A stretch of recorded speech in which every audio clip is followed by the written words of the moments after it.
Thank you for coming, Mr. Perez. Glad to be here. Okay, so he's going first. I would say we start with the mystery of TM1. So, like, why is the value of TM1 such a mystery, do you think, Manny? Well, I mentioned on my talk yesterday that that's a mystery that I will go to my grave without knowing the answer to. And you know, I'm also hoping that with turnkey applications that leap that people have to make will not be necessary, and therefore finally my dream of TM1 in every desktop will come to be in my lifetime. But I mean, I can speculate.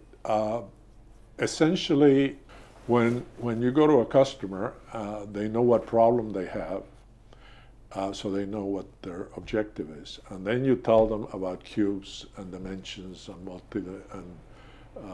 multiple dimensions and automatic consolidations, and there are people that have a mind that grasps spatial relations, and those certain people are able to see this and immediately they know exactly what they need to do, and they know that instantly. But most people don't do that. Some people, and you know, we were speculating about the way that life makes sure that it doesn't put all the eggs in one basket, so it distributes abilities and problems equally among the population. So I think that's the closest thing I can come up with an explanation. Just like some people never take to math, some people are attracted by music, some others are not. So it's this notion of being given a tool to build something and being able to, on the fly, make the design and how you're going to build it and so on. And it's not an ability that is very common. And of course, unless you see that, what's the point? You know, Why do you think it is that some business intelligence tools or reporting tools did sort of have like these hockey stick moments, or there was this, you know, mass realization of the value of certain reporting tools? Like Cognos BI. Well, for example, yeah. Cognos BI was essentially doing something that that was being done for many years with reporting tools. Reporting tools on relational databases have been around for forever, and at some point the star schema was developed, and Cognos BI built on that. So it was a very natural progression. Whereas if you are on a spreadsheet and you're used to working on a flat space, and the information you get from Cognos BI, let's say, is also on a flat piece of paper. Okay, there is this leap that you have to make, that in fact you're not looking at a single flat thing. There's a whole stack of things, and I can do the same thing in my spreadsheet. And so basically, I think that's the mystery, and The multidimensionality. right. Yeah. And in a way, it's kind of protected TM1 from competition all these years, because there was never anything other than you know, people who cloned the concept that did the same thing that it did. You know, frankly, at the beginning, I was convinced that within a year this thing was going to take over the world, just like the spreadsheet had taken over the world. that my biggest problem was going to be competition, and it turned to be totally the opposite. So the products that were really successful, that, you know, Excel's one of them, but you know, the other BI tools, like you mentioned, Cognos BI, those, it was much more obvious to people. They had much more obvious ways of operating that were different than the way TM1 worked, but that made them very popular very quickly. And the vendors were the same, right? They had a very simple view. They could see what was popular and what was doing well. Yeah, exactly. And vendor after vendor kept Exactly. trying to repeat that same Exactly, idea. exactly. And they were working off of Yeah. existing paradigms. Yeah. And the, you know, the paradigm was the report, the tabular report out of a relational database that has been around forever. Yeah. Ever since there were computers. Those were the first things that were done, just like the first thing that was done was recording of transactions. And again, that's the reason why also the relational model has such a widespread appeal, and people think that that's all there is, and of course that's not Yeah, all the there relational is. model was first in the door and got applied to more complex business problems straight up. Right. It was first in the door because of the data that it was dealing with, and it had to do, if you remember, if you see some kind of movies from the 50s that show want to show high technology stuff. Yeah, blinking lights and stuff. They will have blinking lights. They will have the tapes the running picture, around, yeah. and they'll have the card sorters, sorting cards. And that was basically the first big computer tool, the 80-column card, which I go back that far. Yeah, right. Nice.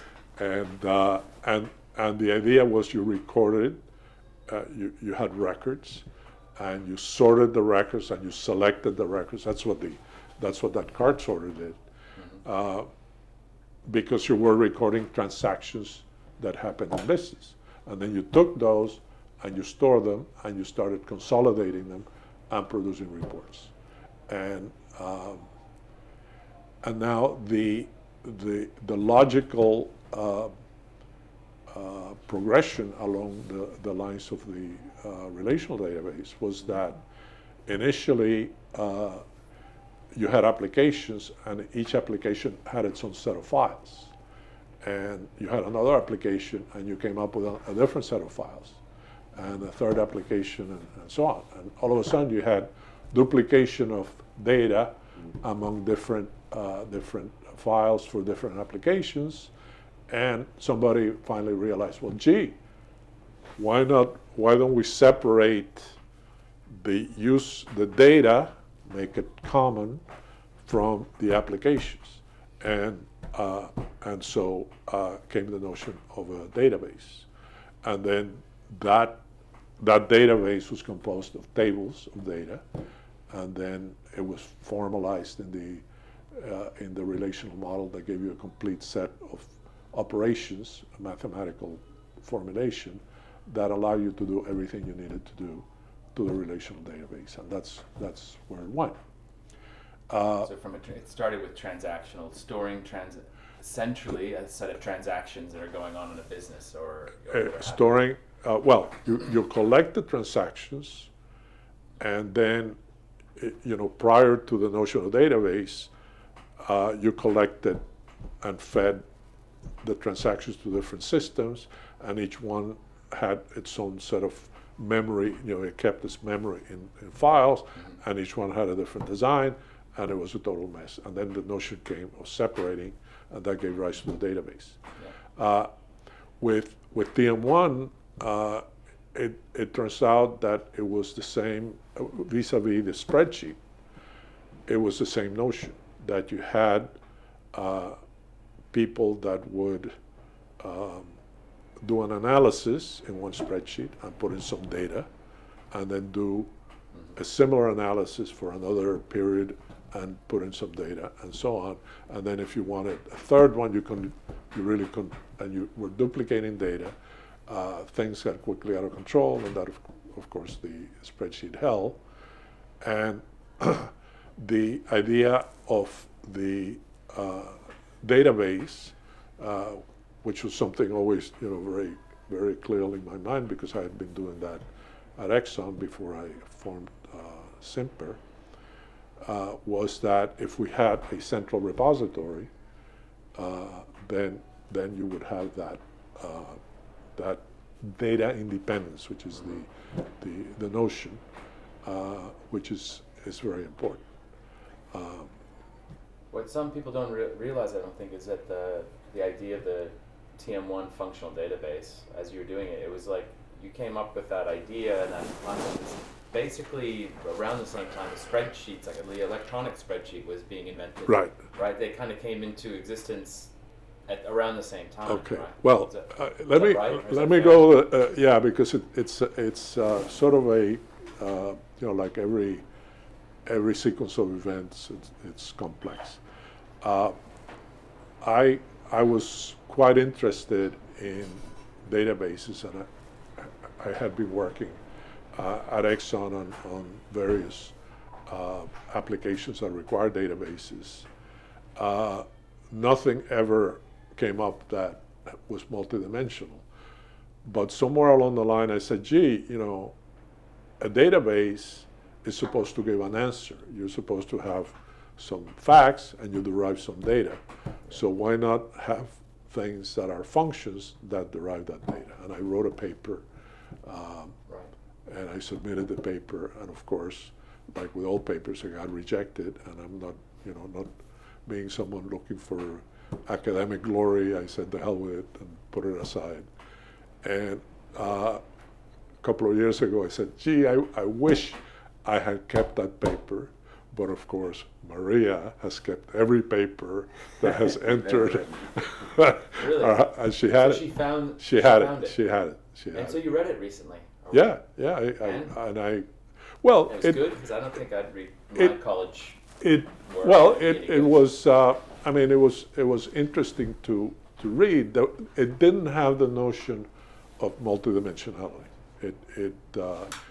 It was more in terms of deriving data from other data, and the fact that when you have a relational record, there are things that are the keys.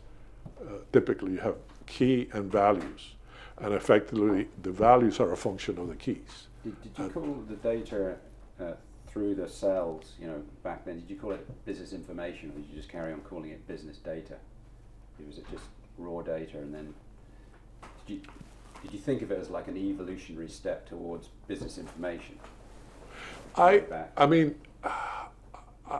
be very frank. The notion of difference between data and information, it's something that I don't quite grasp. I think it's kind of like a lot of people. It's like maths. You're looking at it just like maths. Right? I don't. But no, I see data that is given data, and then data that is derived. To me, information is what goes up in here, and then the kind of other derivations that you make in your mind. But going back to the history, I had that interest in databases. I remember once proposing writing a database manager before there were database managers, and that actually somebody picked up the idea and did it inside of Exxon. Somebody inside of Exxon wrote a database manager. Yeah, it was for the refinery information system, and it was the idea that if you had tables of data or files, back then there was no notion of table, but that you had a file that somewhere centrally you had a description of the file. So the data, the metadata about the file was stored, and that was, something of a new concept. But time went on, and I was doing other things, and then I got transferred to Exxon International, and I was working with the supply and transportation department, and it was like the nerve center of Exxon. They looked at the flow of oil, they arranged the transportation, the tankers, they moved the tankers around. But in addition, they had planning groups that looked at what the demand was going to be as a function of time, and what was being produced and what was being bought from the Saudis or other people, and they had to build these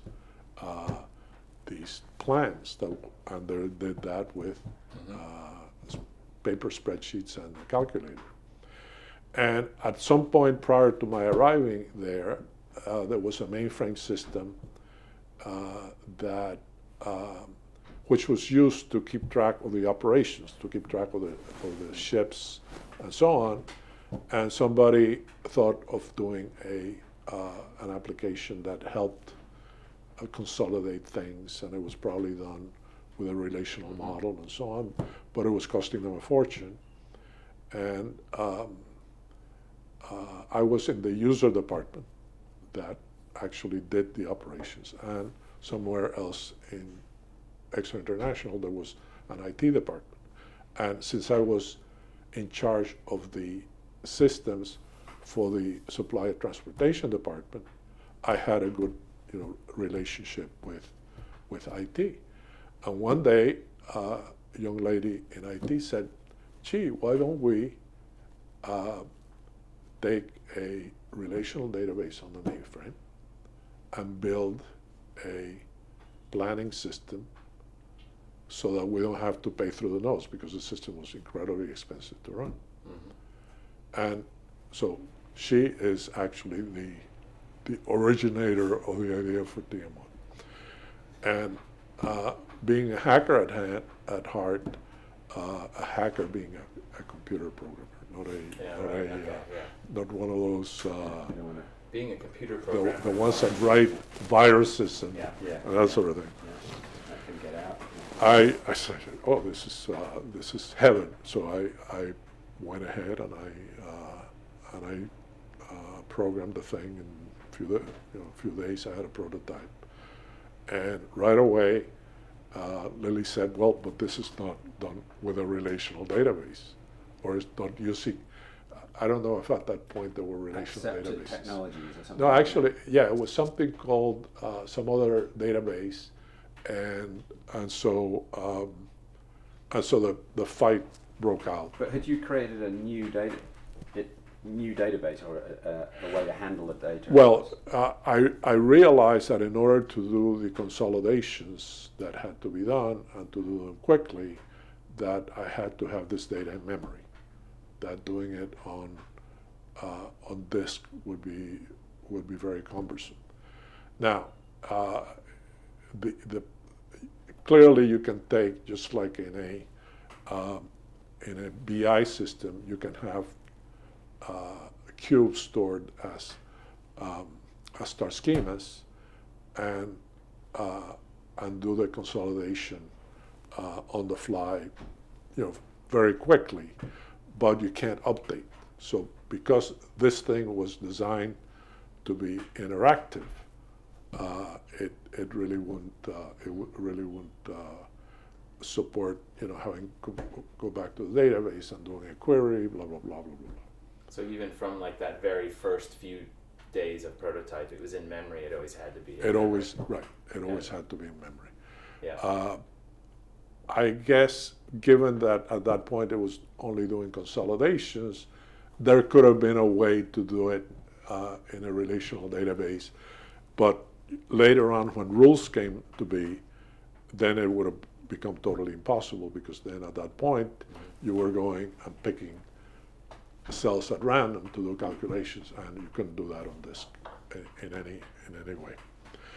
So the fight broke out, and my management, because I was one of their boys, listened to me, and they were the power in the corporation, and the IT basically had to had to acquiesce, and that's how the first prototype of TM1 came to be. Now, I was incredibly excited about this thing, and at that time there were, I said, this is, I gotta go into business, and this I gotta make this happen. But there was no easy way for me to develop, because I had done this on a mainframe at Exxon. Exxon had paid all kinds of millions of dollars for these IBM computers, and there's no way I was going to be able to afford that. Mm-hmm. And right at the time came the PC, and that was that made it possible. So I went and bought myself a PC and parked it in the attic of my house across the river in New Jersey, and I started learning a new programming language, and it was lots of fun. So what were you programming it in back then? When you say The original version was done in Pascal. Yeah. That was before the C language became the standard, mm-hmm. And at some point I had to make the transition because Pascal was no longer properly supported. Right. So. Okay.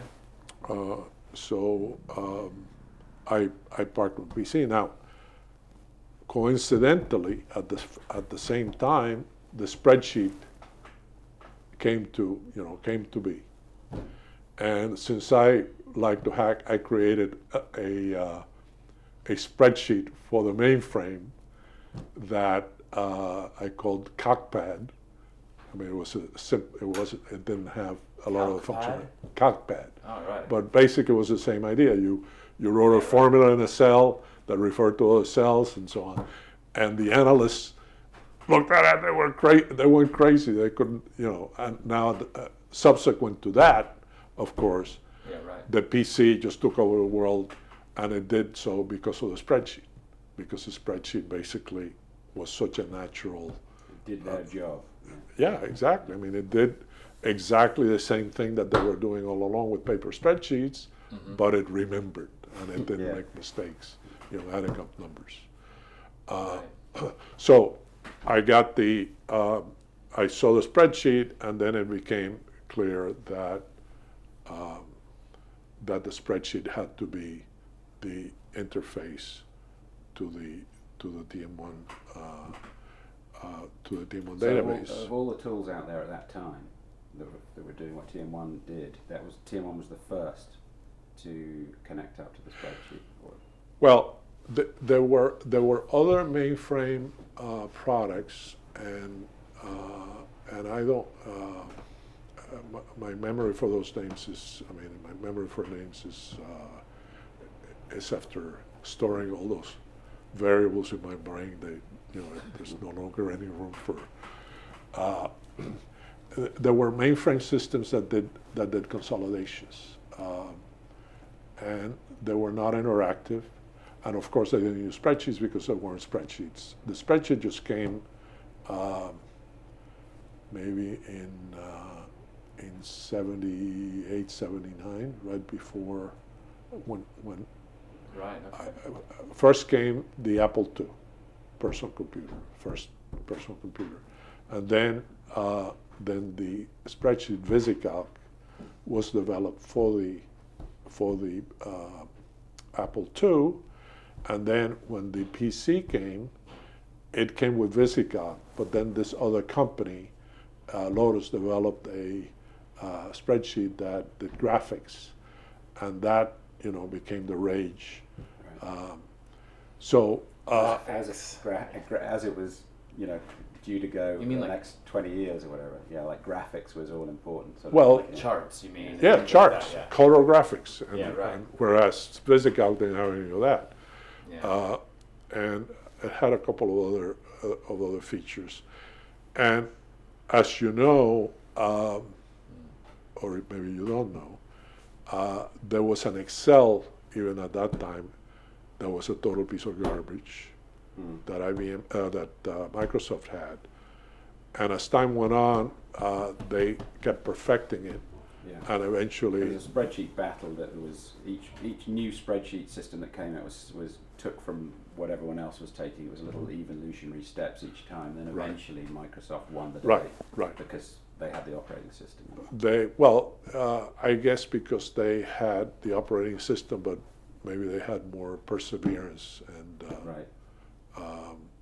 and so at some point they put Lotus out of business. Probably maybe in the mid '90s. I think it was like the late '90s. So I still remember lots of people using Lotus back then. Lotus 1 to 3. Yeah. So one of the elements of the story was that I wanted a spreadsheet interface to the multidimensional database, and I couldn't use Lotus 1 to 3 or VisiCalc because the architecture of the PC was very basic, so I could not have two programs running at the same time. So I had to invent my own. I had to develop, not invent, but develop my own spreadsheet. So when the product was announced, I remember it had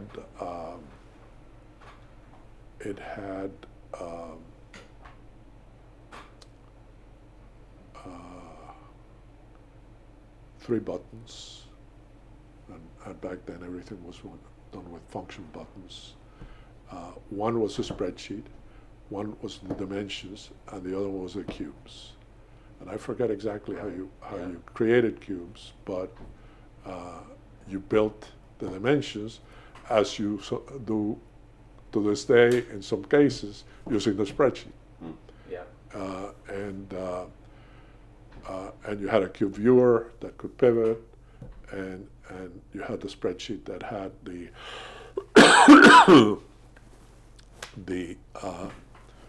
ability to slice and basically you went. These things should be very familiar. You would go to the cube viewer, and you'd say slice, and it would show up in the spreadsheet. That was there from the get-go. Right. Was that obvious to you, things like that? Because we've had discussions about lots of subsequent products, like products that IBM has brought out, and like often you kind of go like, where's the slice button? I want the slice button to be able to put it into TM1, into an interactive spreadsheet back to the TM1 cube, right? Was that like really obvious to you that slice functionality was going to be important? Oh, sure. Yeah, that was sort of like as clear as day. There was no. That's not clear to everybody. Yeah, but which is the ultimate sort of partnership between the TM1 database and Excel, isn't it? Like it must be seamless between the two. That's right. And initially, it was very clear to me that you had the cubes, but there were certain kind of last minute things that you wanted to do, like ratios and things like that. And I knew that at that point that you couldn't express that in a multidimensional database because of you could only do linear operations like weighted sums, which is effectively what TM1 does within the dimension. And if you wanted to do any kind of nonlinear calculations, you'd write yourself a spreadsheet and then pump the results back into a cell in a cube. And of course. So Excel was the calculation engine. Excel were the rules for Excel. Or the spreadsheet, yeah. Right. Okay. Right. Yeah. Excel, whatever the spreadsheet was. TM1 was just doing aggregations. And TM1 was just doing aggregations, correct. And they were all real time and so on. And then In other words, there was no pre-calculation because Yeah. I guess at some point it was evident that it was pointless to calculate things that nobody was going to look at. I don't consciously remember making that decision that way, but it must have been so. Mm-hmm. And so the cell orientation, right? Was it obvious to you from the beginning that like the idea of the data point or the cell of the cube and the interactivity with a spreadsheet in the cell? Was that, did that just make sense right from the beginning? Because it was clear that, I mean, basically this is all coming from the planning requirement at Exxon International. right. And it was clear that they looked at cells, they looked at spreadsheets of numbers. Right. And that they kept, consolidating this way and that way and comparing with prior plan and prior year and all that kind of stuff. And so it was natural that, I mean, the spreadsheet was just like purpose built for that, and there was never any question of thinking of a record, Yeah. Right. of a row in a table. That just never entered into my brain. So maybe we just sort of like edit point or whatever.